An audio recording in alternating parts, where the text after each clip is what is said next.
Assalamualaikum warahmatullahi wabarakatuh. Perkenalkan, nama saya Del Pratama Milano, kelas 6 absen 5. Di sini saya akan melakukan remedi geografi. Yang pertama yaitu posisi strategis Indonesia. Posisi strategis Indonesia dikatakan strategis karena berada di antara dua benua dan dua samudra yang sangat ramai pelayarannya, ditambah Indonesia memiliki kekayaan flora, fauna, dan sumber mineral lain. Indonesia memiliki posisi strategis secara geografis dan astronomis. Indonesia terletak di antara dua benua, yaitu benua Asia dan benua Australia. Selain itu, Indonesia juga berada di antara dua samudra, yaitu Samudra Hindia dan Samudra Pasifik. Itu yang geografik. Lalu yang astronomis, Indonesia terletak di 6 derajat lintang utara sampai 11 derajat lintang selatan dan antara 95 derajat bujur timur, 141 derajat sampai 141 derajat bujur timur.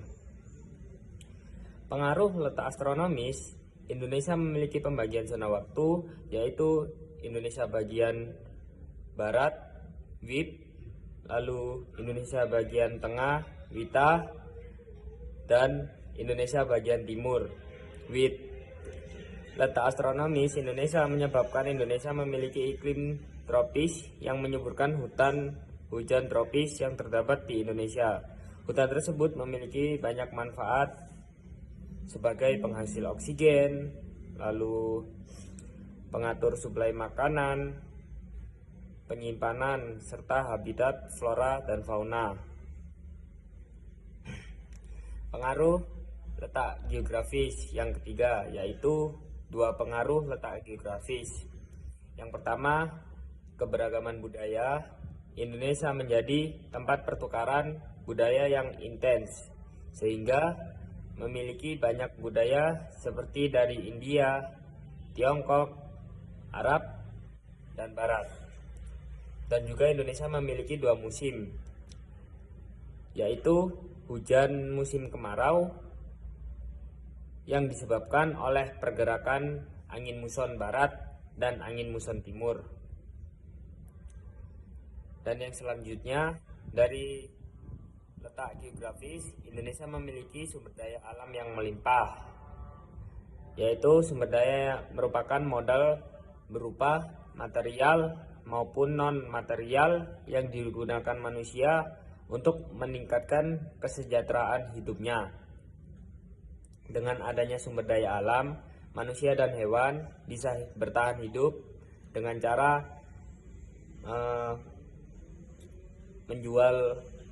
menjual material ataupun non-material untuk manusia, lalu memenuhi bahan pangan sebagai hewan dan manusia.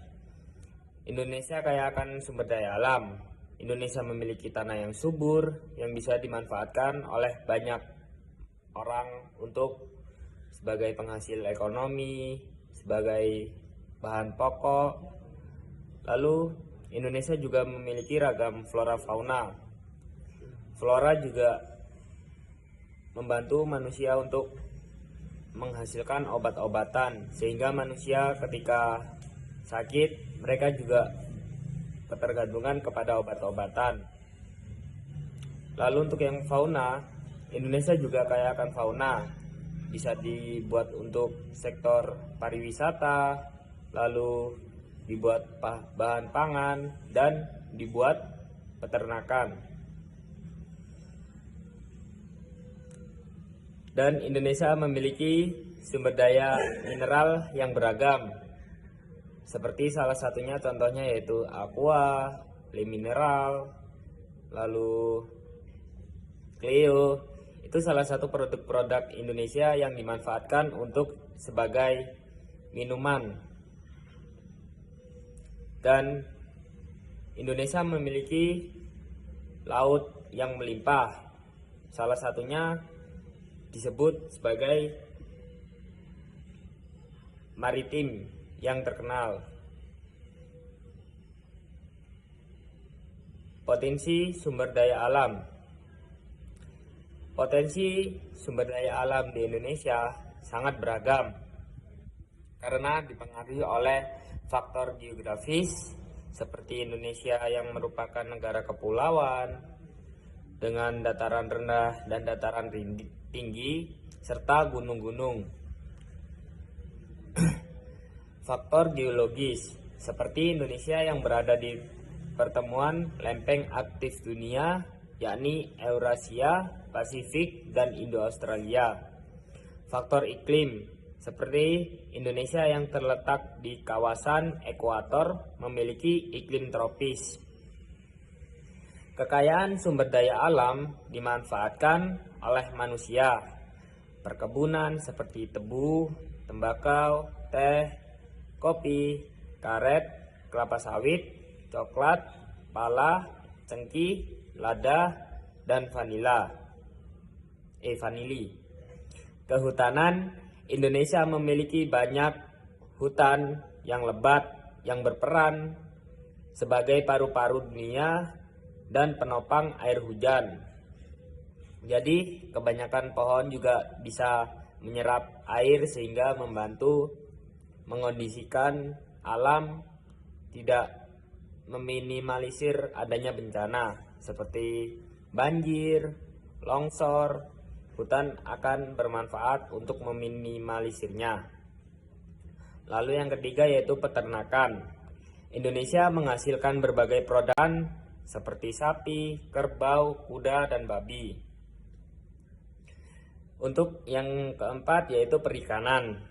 Indonesia memiliki potensi perikanan yang besar dengan hasil penangkapan ikan mencapai 869.000 ton di tahun 2021.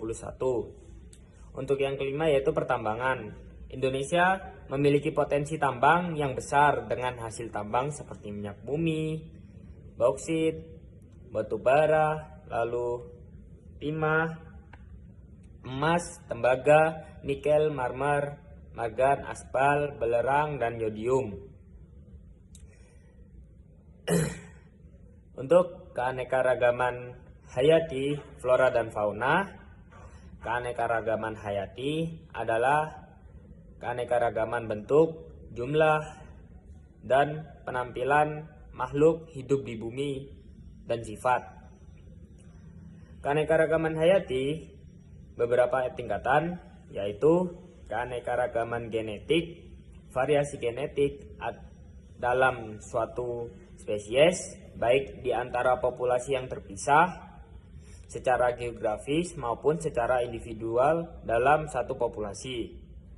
Contohnya, perbedaan tipe rambut, warna mahkota bunga mawar, dan perbedaan rasa buah mangga. Keanekaragaman spesies, variasi, atau perbedaan sifat dan penampilan antar individu berbeda spesies dalam satu familia. Contohnya padi, sorghum, gandum, dan cantel yang termasuk dalam familu Glamine.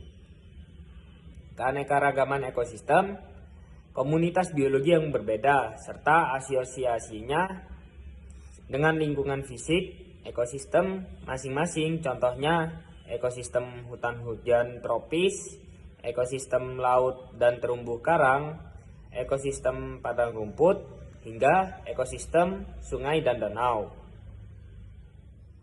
Pengaruh keanekaragaman hayati, flora dan fauna di Indonesia sebagai salah satunya sebagai sumber pangan.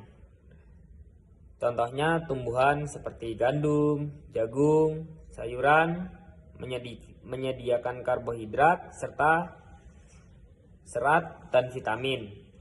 Sedangkan hewan seperti sapi, ayam, dan ikan menyediakan protein dan lemak. Sumber pendapatan seperti tanaman, pertanian seperti merica hitam, cengkih, kayu manis, tebu, dan beberapa jenis jeruk memiliki nilai ekonomi yang tinggi. Bahan obat-obatan, bahan aktif yang diekstraksi dari tumbuhan, hewan, atau jamur dapat dimanfaatkan untuk bahan obat-obatan. Tradisi atau budayanya flora dan fauna dapat menjadi bagian dari tradisi atau budaya. Dan terakhir, sumber energi.